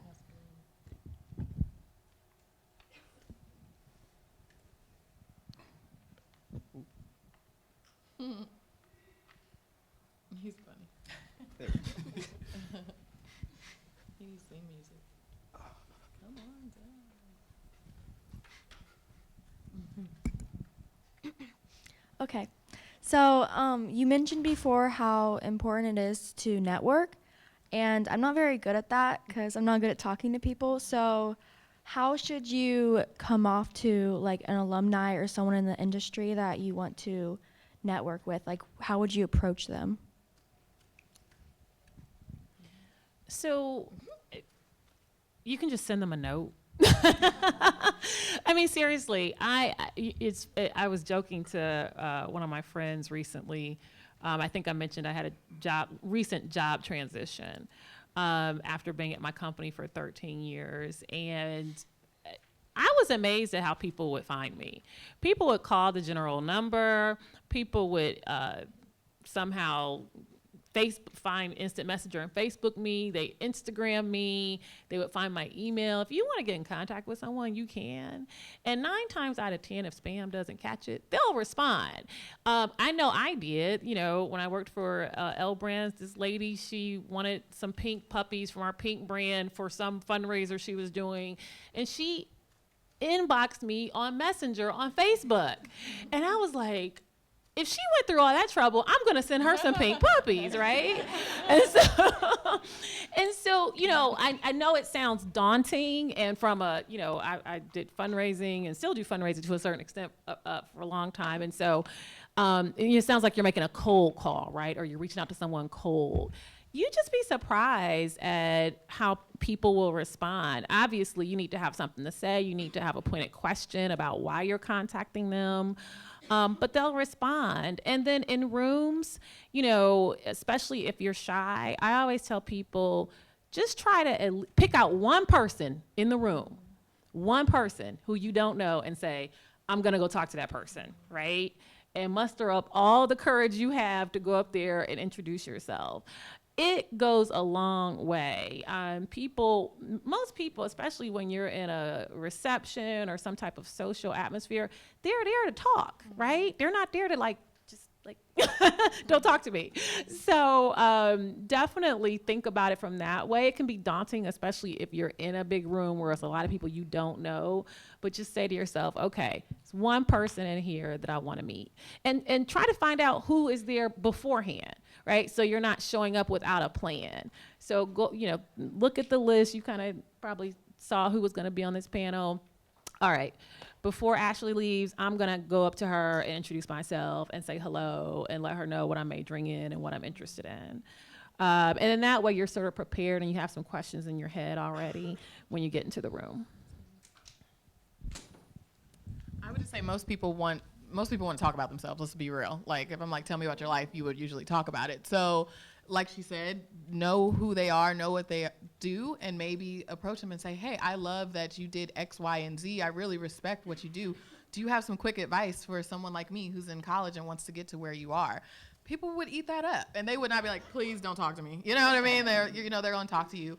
And then sometimes, people, don't forget about LinkedIn. You can find people in roles that are like, maybe that's not where you're going to be for a while, but you could start building that relationship with that person now. And maybe you have writing or video that you're like, hey, I know you're swamped, but would you mind critiquing it if you have a chance? But you just don't want to turn into a user, obviously. You want to have it's an equal exchange. And I think most people want to feel like they're giving back and want to give knowledge and help people. So all it takes is you really just coming to them, because no one's going to seek you out. You're going to have to seek that person out. So it's draining, believe me. I can talk a mile a minute, but networking drains me. I literally would go back to a hotel room after a conference and be over it. But it's worth it, and you build those relationships. The one piece of advice I can give you is be yourself, and remember that the person you're talking to is just another human being. So the story I actually have is Dr. Larry Roberts, I believe is the gentleman's name. MIT undergrad, MIT master's, MIT doctorate. He was on the DARPA project that eventually became the internet. And I'm driving him to Athens from Columbus. He asked me a couple questions, because obviously I'm intimidated by this guy. He is, when you say genius, he's genius. He starts asking me a couple questions about what I learned in school, and I start rattling off a couple of things I had learned in a couple of classes.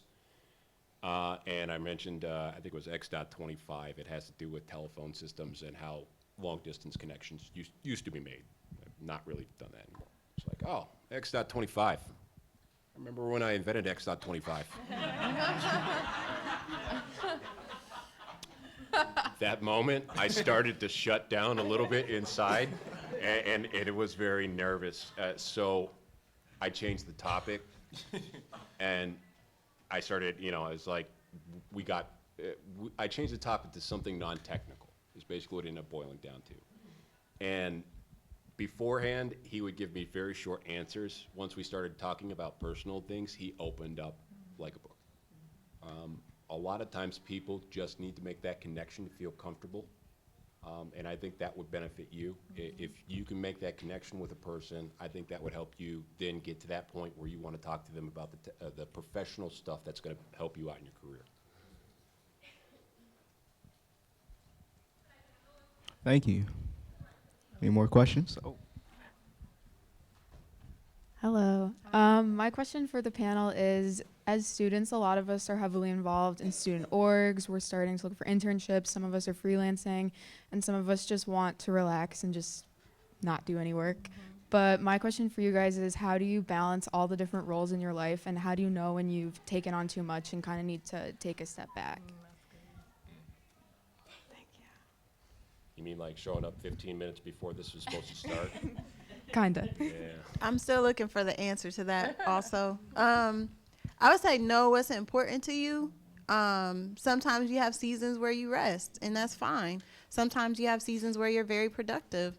But I would say be careful not to spin your wheels on things that aren't going to be fruitful in the end.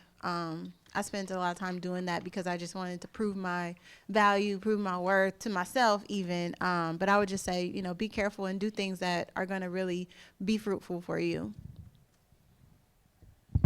Early on in your career, and this is pretty much going to be everybody in here, you're going to be hungry. And I can say that because you obviously are engaged enough to come and want to talk to us or want to hear from us. So this is a group of individuals that is likely hungry.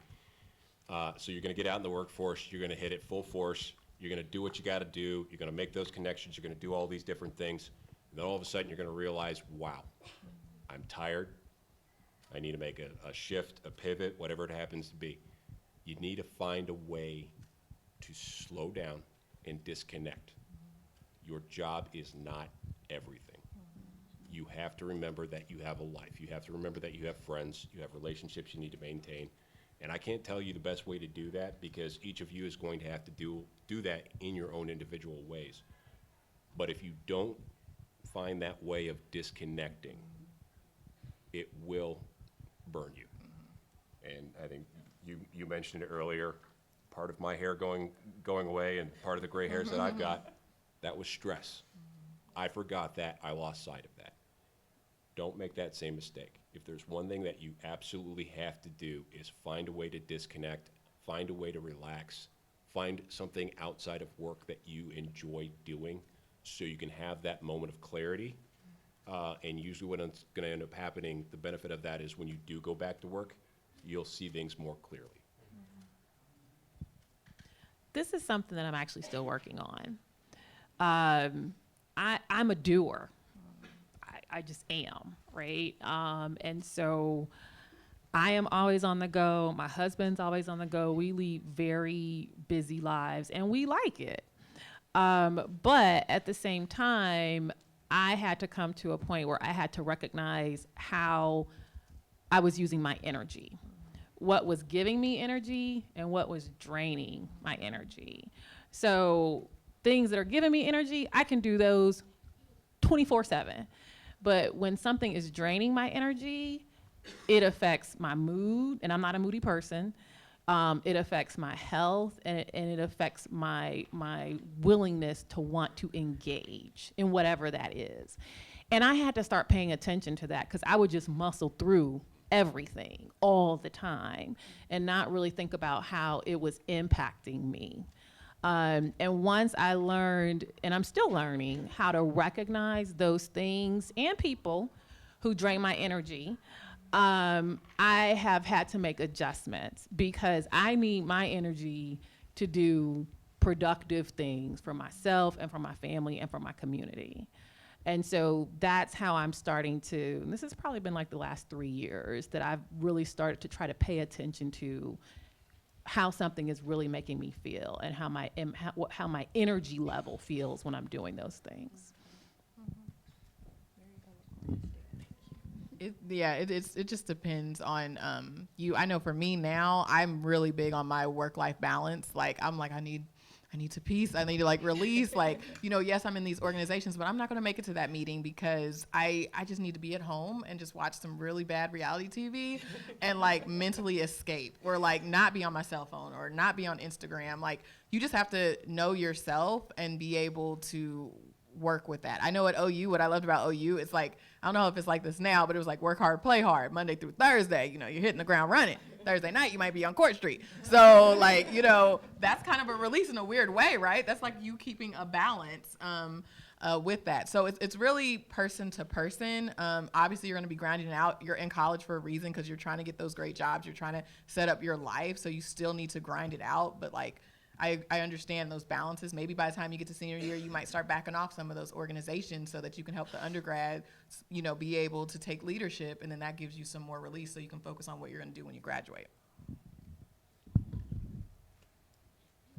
Thank you. Mm-hmm. Yeah. Yeah, you can just say it. Oh, got you.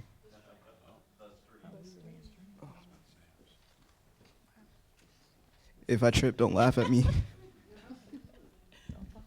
I was just going to ask, writing and journalism, maybe now isn't the most popular career and is criticized a lot. And I didn't know throughout your guys' education and career now if you've been criticized by people close to you or doubted by people close to you about the career that you're in and how you dealt with that. I'll take that one. Definitely, yes. The whole fake news moniker, obviously the political climate we're in, it's no secret, like the news is not trusted. I even had a friend, not really a close friend, ask me if I was in the Illuminati because I work for media, and I'm like, what? Like, I don't have that much power. Like, you guys influence everybody, and it's like, it's something you're gonna have to fight, but now you have to fight it even more. So every news station I've worked at, it's like we're like, make sure you're right with those facts. Make sure we're not, even if we're right with the facts, we're not coming off like we're slanted. Make sure that image is appropriate with what you're saying. And it's so hard. Like it's 10 times harder, to be quite honest, because no, not to be political, it's obvious the president does not like the media. And the media is supposed to hold government and everybody accountable. And so that's our job. But, we have to tell our reporters to be safe when they go to certain events, because that moniker is being taunted at them, is being harassed at them. They're getting threats. Like, we have to be careful because it's almost becoming journalism is like a crime or something because you're reporting. So I've definitely encountered it. You just have to be honest and like, you need reporters. Like, you need people to report. You need people to ask what is going on. And it's something you'll see at every conference, every journalism conference. Everybody is trying to figure out how to deal with it. But on the flip hand, it's kind of good because it's making us make sure we're extra on it more than normal with our facts and our storytelling. So I took a non-traditional path. I went into PR and nonprofit fundraising and communications, and then, like I said, corporate citizenship, and ran a foundation. But in all of the things that I've done, there was purpose behind it. And I think if you can focus on your purpose, then what people think about the career choice that you've made really just becomes like water on your back. When I, left my corporate career the first time, I had only been in the corporate sector for 3 years after I graduated from OU, and I went to work for a nonprofit. My mother, I just thought she was going to just pass out when I told her that I was going to work for a nonprofit, because she was basically like, you mean to tell me you struggled through OU 4 years, eating ramen noodles and peanut butter jelly sandwiches, and now you're going to work for a nonprofit. Because she was focused on me making money. In her mind, she was like, you're not going to make any money. But there was purpose behind it. And so, I think try to focus on that. The other thing I will tell you, and this surprised me, is that, and you guys will find it out, you are going to be so prepared when you leave OU. I mean, really prepared, much more than your peers, especially when it comes to writing. And you kind of become a little bit of a snob when it comes to writing because you find out, especially as you grow in your career and you become a leader and you have people reporting to you, a lot of people just cannot write. They just can't. And I don't care what you're doing. I don't care if you're a programmer, a CEO, a nonprofit fundraiser, in business. You have to know how to write. You have to know how to get your ideas across clearly, succinctly, to get people to buy into them. And so I have to now stop myself, right? Because I get things that come across my desk and I'm like, ooh, right? Because those students right now who are people well into their careers with really high-paying jobs have not been prepared to the level that we have been prepared. And so I just give you that. You'll probably think about it 10 years from now. But going back to that, give people grace, that'll show up in your careers because everyone is not going to be prepared as you're prepared. I just want to pass on a quote that I love. What people think of you is none of your business. So people are going to criticize you and say all things about, why would you choose this career? Why would you choose this path? But if you get to wake up and do what you love every day and you have peace, then it doesn't really matter, what they think. I was about to say that flavor of the month kind of mentality, that's not unique to journalism. That's pretty much every industry.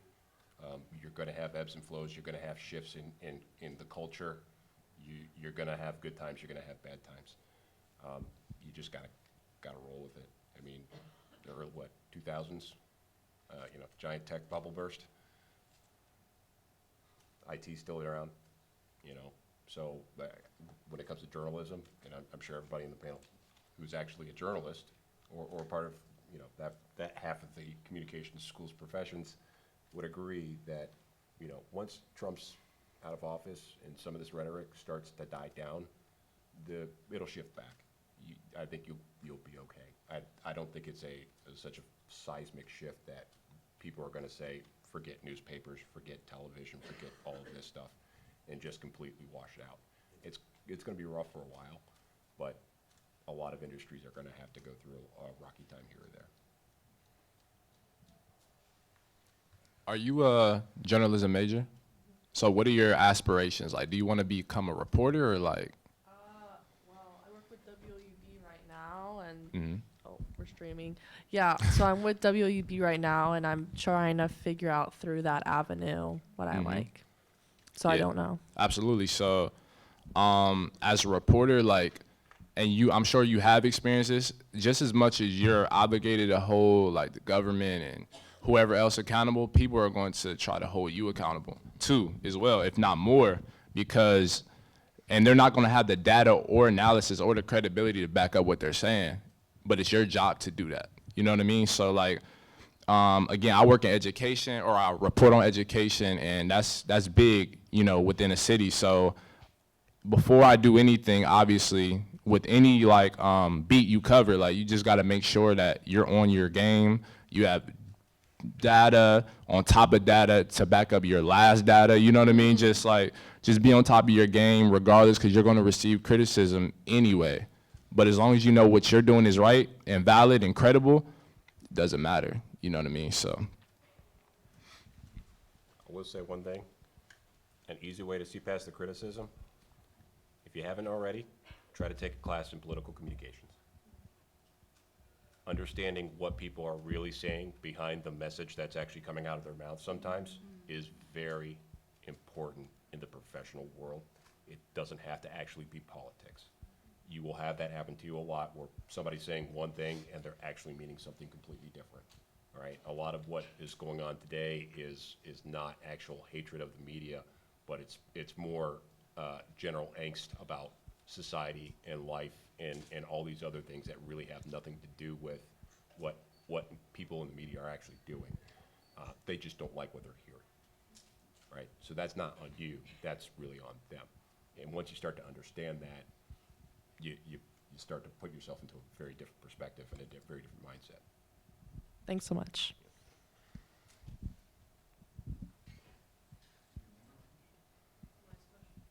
Last question.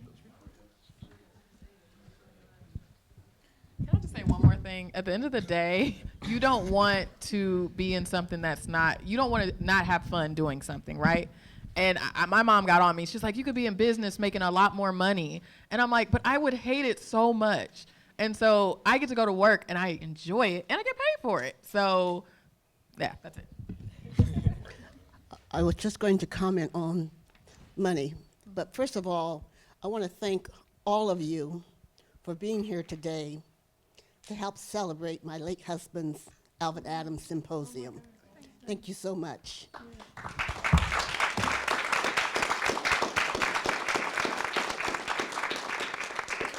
Listening to your stories, I hear my husband in you, because you have not only worked hard for where you are and where you're going, but you have, what I've heard is that you've reached down and pulled people up. You're involved in your communities. You understand the importance of reaching out to others. And most importantly, what I heard today from you is that you are honest, or at least try to be honest and straightforward in your reporting and the work that you do. And money is important, but mostly what I heard today was about the work you do. And that's what's so important in journalism, is the work that you do. The young people here who are coming along, you're inspiring them.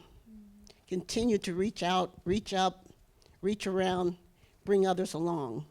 So I just want to say to you very much, thank you so much for making my day a wonderful day today. Thank you.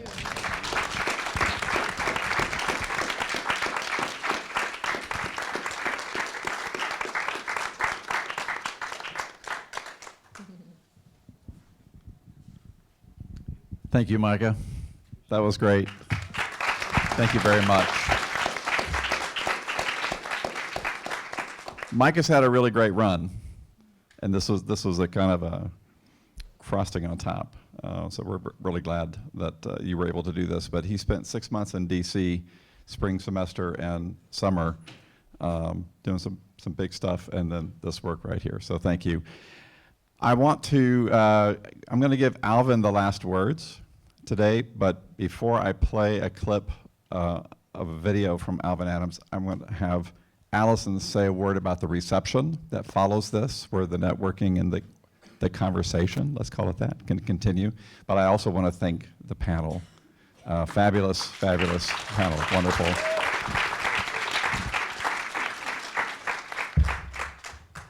I just want to take a moment to say thank you to everyone for being here. Hope you got information. You should, if you were paying attention. You got good jewels and gems here. And one I would add in terms of how to conduct yourself, stay out of your feelings. Your emotions are for you. They are to inform you, but you do not act from them. If you feel like you need to respond right away, don't. That was one of the best pieces of advice I had ever received. As soon as you feel like you got it, bring it back and go walk around and put it in your diary. Not to say that you don't address the issue, but you don't need to do it right away. Strategize on that. From that point, I want to say thank you to the panel for being here and providing the gems to our students and telling our stories and building our future. For most, other than Earl and Ashley, was email, and we met through email first, so hello, I'm Allison. Thank you. And in the thank yous with the Alvin Adams family, Dr. Amy, Miss Ada, and the rest of the crew. I'm sure they were out with the out with the kids. Thank you so much for sharing of yourself and sharing your loved one's story. It has inspired me since being here in ways that we talked about at lunch, and the ways that broadened out. There was one idea in mind for the symposium, and I was like, Bob, no. It's got to be this, this, this. And so thank you for allowing me to produce, because that's what I do. I'm a Scripps kid. I didn't say that. So it came out in '89. It was 30 years ago, so we'll talk about that. And Bob was my advisor at the time. So how about that? Like we say, none of us is aged. And then I returned in 2011 to get my master's, and then ended up at WUB. Just get trapped in the hills, and it is what it is, and try to influence the young stars coming out of the young lions coming out of here. But what Jennifer said is 100% correct. Produce. Producers, we're the smartest ones in the room. Right. Period. So right, Mary? Yes. Okay, so all of that I'm saying, and I'm sorry because I do want to hear this last word, but I have to run because the Alvin Adams Symposium, and this is the last event that blends into the Black Alumni Reunion, and the reception for that is being thrown by the Black Student Communication Caucus in their reboot. We're in a reboot phase. And so that reception we got a rooftop reception on the top of the Athens parking garage from 5 to 7. So please stop by, talk amongst yourselves, but more importantly, amongst alumni. There's a DJ, there's food, I believe there's tabling, there might be some vendors and all of that. I'm gonna run by real quick and look, and then I have to leave. So because I am co-hosting the variety show at Mem Aud. I'm all over the place. They keep giving me a mic. And so that's from 7 to 9 at Memorial Auditorium, and it's free, so come out and have a good time, mostly undergrads. We like to dance and sing and shine and have fun, and that's what that will be as a part of one of the big major events for the Black Alumni Reunion 2019. And so thank you all the way around. This Alvin Adams Symposium, part of this is the goal is to make this a yearly event, a yearly fall event. And for all the reasons, and one of the big reasons is because there isn't anything like it in the fall, and honoring a local journalist, a local person who came here to OU and then changed the world and came back and then changed Athens and the whole idea of where we think of placement in black families and families of color in Southeast Ohio and what that means, and building that sense of identity and place and future. And so, yeah, all of that. So thank you. Join us at the rooftop, baby, at the Athens Parking Garage, 6th floor. Mary, is the elevator? Oh my God, the elevator's still not working? It wasn't as of yesterday. Today, I just didn't even park there. But as of yesterday, it was still. Oh, that's gonna be a problem. You could drive up. You can drive your car, yes. You'll get up to the 5th floor. You won't be able to go all the way up. Yeah, then there's a ramp. So drive up as far as you can. Well, I gotta go. WOUB has another story to do. All right.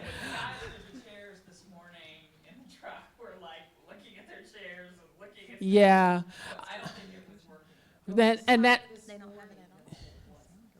Yeah, so that sucks. But that's why the BSCC members aren't here right now, because they're schlepping stuff up with things. But thank you again for coming, and I'll hand it over to Bob. Thank you so much. You've always been like in my corner and all that. So, me and you. Yeah, right. Okay. Mike. Can we hit the lights over there? That's it. We're not going to be able to see anything from here.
staff, and staff took his ideas and my ideas, and he asked me to help him, and turned into what I consider a first-class show. And I hope that you will feel that way after you've had a chance to see it too. I'm used to talking to kids, so if I seem like I'm talking down to you, just boo me or something. But we've had 2 groups of kids in this morning, 2 groups yesterday, and I've been talking to kids ever since the show opened up. It's nice to talk to grown-ups for a change. Who, me? Yeah. I only have a bachelor's degree. That's as far as I can go with big words. As I do tell other people, though, there's too much in here for me to be able to explain it all, and that would bore you to death. So what I will try to do is give you an overview of what's here, point out to you the rationale behind it, what we're trying to achieve, and I'll let you see it for yourself. I will give you, I will point to certain specific things as we go along.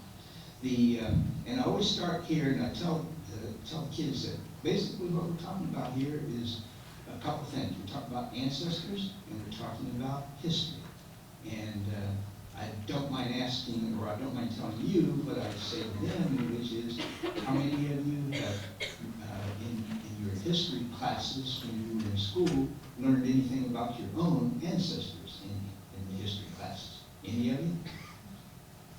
Well, then that doesn't surprise me. Neither did Dave Butcher and I.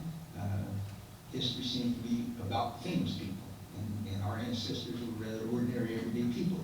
But that's what this exhibit is about. It's about our particular ancestors, his line and my line from the same family, and it's talking about the role that they and people like them had in local history.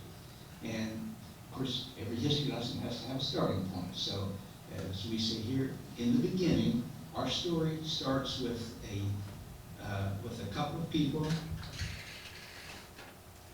So that's all we actually have time, but we wanted you to hear Alvin's voice and one of his main purposes when he moved back to this area was to help people here understand about the community, the multicultural community that came from this part of Ohio.